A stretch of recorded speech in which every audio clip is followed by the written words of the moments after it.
Greetings, I'm Kathy Green with Christian News and Interviews. I'm going to talk to you today about Dylann Roof. Check this out. I'm not going to read the whole article. I'm just going to read a short snippet of it and then I'll post it below because there's no need of me reading the entire article to you. I know that you can read for yourself. But check this out.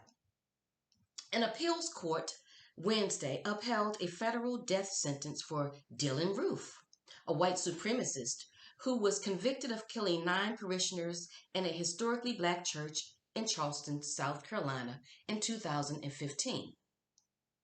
A panel from the Fourth Circuit Court of Appeals rejected an appeal from Roof's lawyers after he was found guilty of federal hate crimes and sentenced to death in 2017.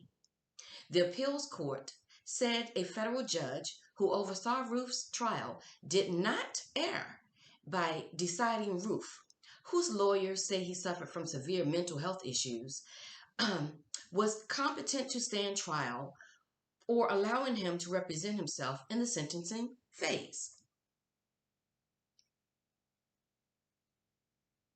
I'm going to skip down a little bit. Roof was convicted of opening fire during a Bible study at Charleston's historic Emmanuel African Methodist Episcopal Church, killing 9 people.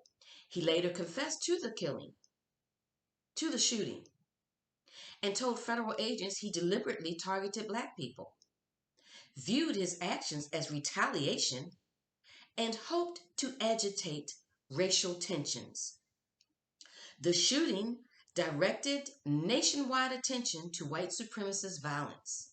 Then President Barack Obama said, "It raises questions about a dark part of our history," and former South Carolina Governor Nikki Haley called for the state to remove a Confederate flag from its Capitol grounds.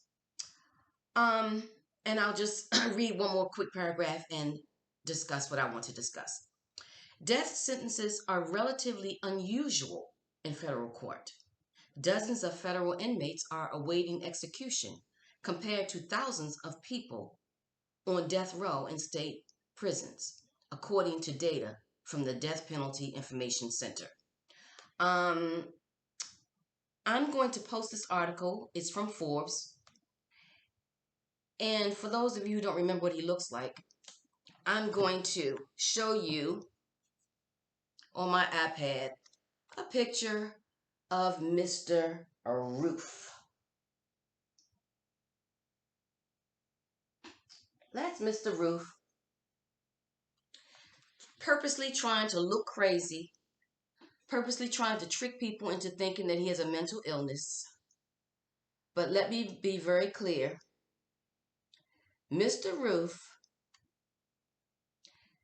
is as sane can possibly be. There's no mental illness going on with Mr. Roof. Mr. Roof is very calculating. He had enough sense to get himself down to that church.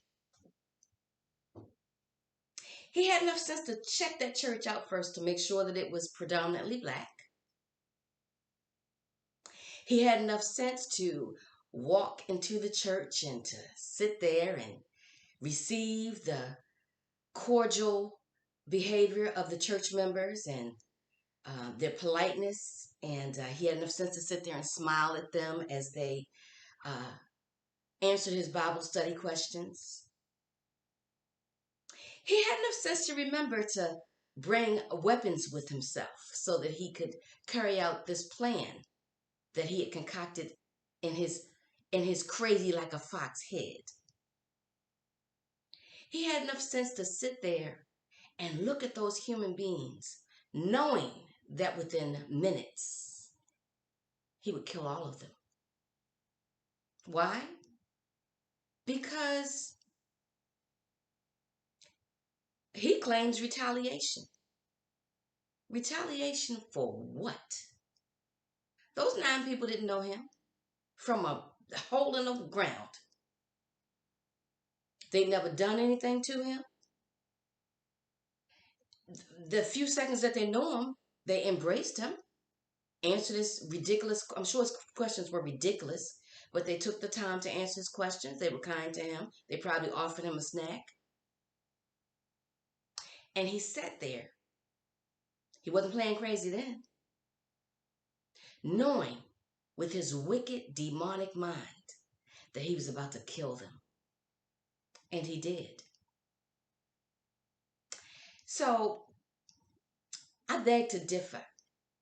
I have no idea why this brave young man is afraid of death.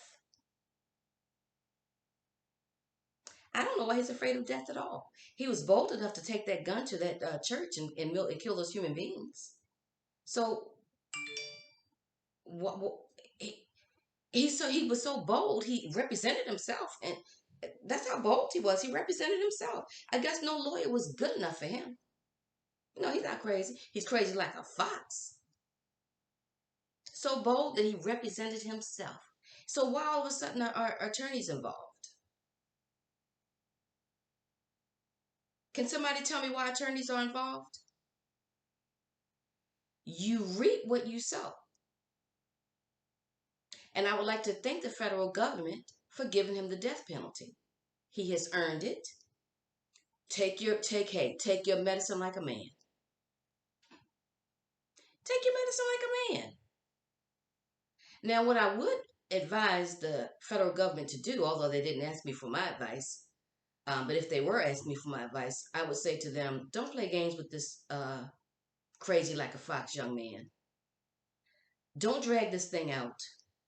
Don't spend the taxpayers' money feeding this entity, this demon possessed. No, he's not. He's definitely not crazy, but I do believe he's demon possessed.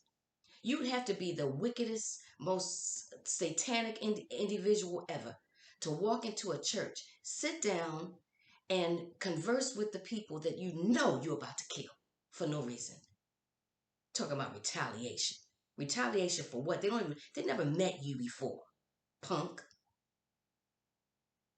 I'm sick of these sick people. So no, there won't be any appeals. And I would like to thank the court system for shooting down his appeal. Now let's march him off to the electric chair. Enough is enough. An eye for an eye, a tooth for a tooth.